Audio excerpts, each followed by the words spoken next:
Hey guys, Reza here from Budget Audio Reviews. Today will be another hasty review because I'm in the midst of moving my house, so boxes are everywhere, and I don't have the time and energy to set up a proper lighting, miking, and all that. So I'm just going to run this review again, just like the EDX on my Samsung Galaxy X10, S10, and the Zhiyun Smooth Q gimbal. And speaking straight to the camera. So this is the BQEYZ K1, and I'm very thankful from Elto from BQEYZ to send me this review unit. And I took quite a while to shoot this video because I really want to give a fair and honest take on how the K1 sounds like, because on the NBBA group, Yannick really likes the K1 for its sound signature, so I wanted to have my own personal take on it. So I've spent definitely over 15 hours plus with the K1, and usually my time with my IEMs are along my commute from home to work and work to home, so both back and forth is a total time of about an hour and a half. So I've spent about 15 hours on the K1. As you can see, the K1 in front of you is not in its stock form.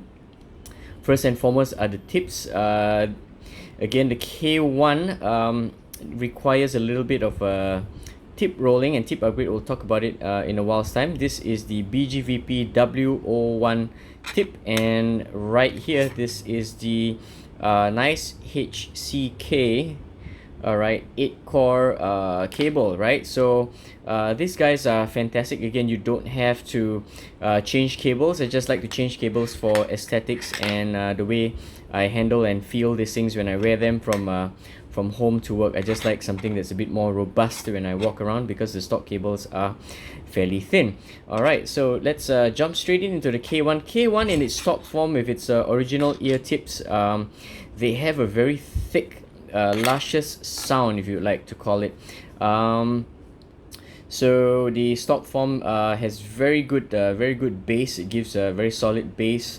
Mids are full and thick, and trebles are really good and really smooth, that it does not irritate you at all.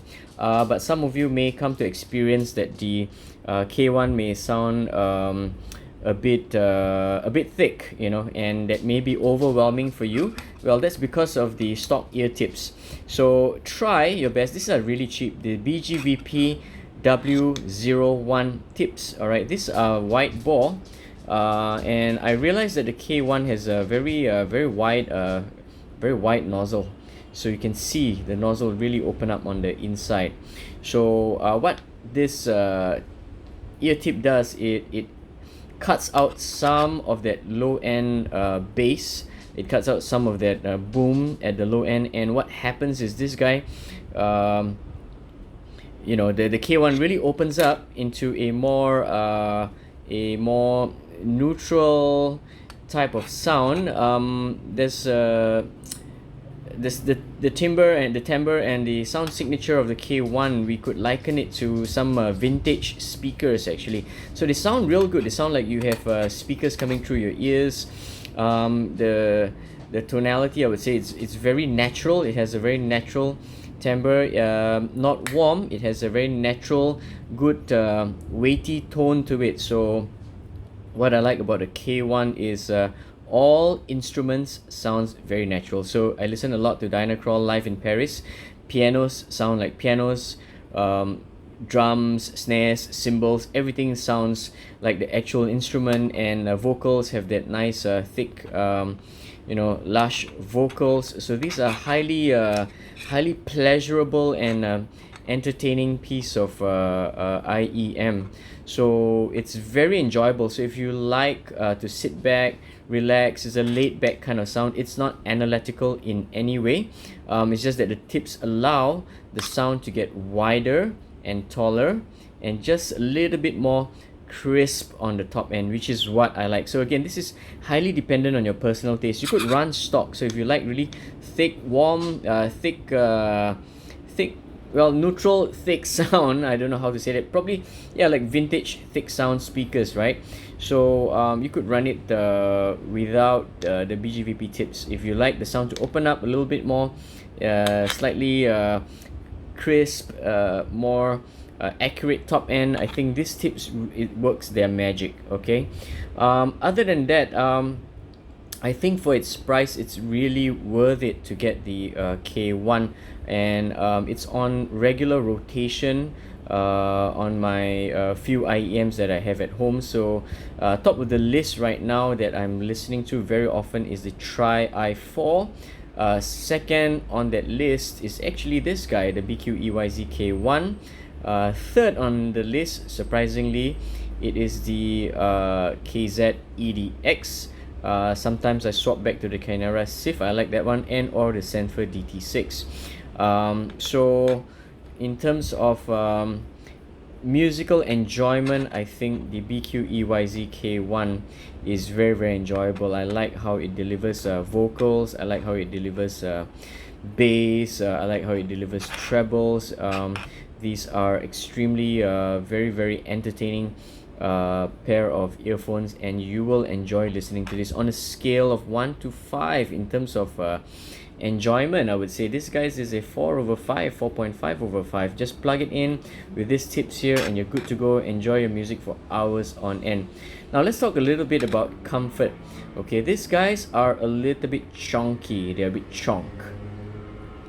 See, it's chonk, it's got a thick chonk and hunk of metal.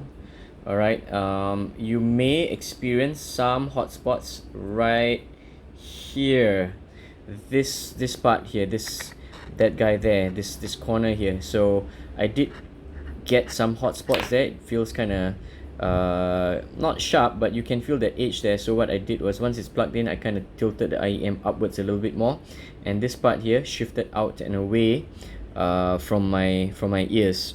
So yeah, and yeah, so it feels solid. It's like big hunk of metal in your ears right here, but they are not heavy in any way. So in terms of weight, you don't feel it bearing down on you and getting any kind of discomfort on your ears.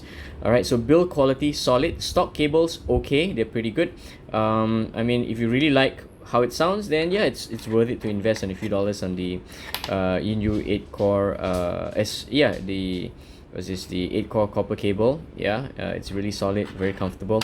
And these guys, again, so I've been amping a lot of my IEMs, and you know, they amp up really well with something cheap and portable like this, like the Bluebird U3 Mini. Is just, you know, Singapore $40, roughly US what, $25, $28.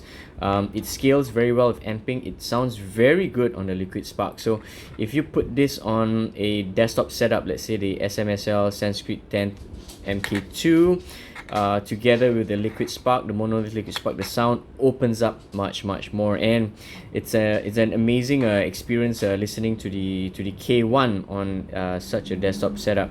So okay guys, let's wrap it up. So K1 gets a thumbs up from me. All right, this thing stacks up against the much more expensive i4 back to back. It stacks up better than the BA5. So if you don't want that analytical sound, you want to just sit back, enjoy, relax, good natural tonality, good note weight, firm bass, good pianos, drums, cymbals and all that with the natural sound, then the K1 is something that you would want to use, right? So for what it's worth, for what's its price, this thing is a 4.5 to 4.5/5. It will be a very worth it buy, and I highly recommend the K1.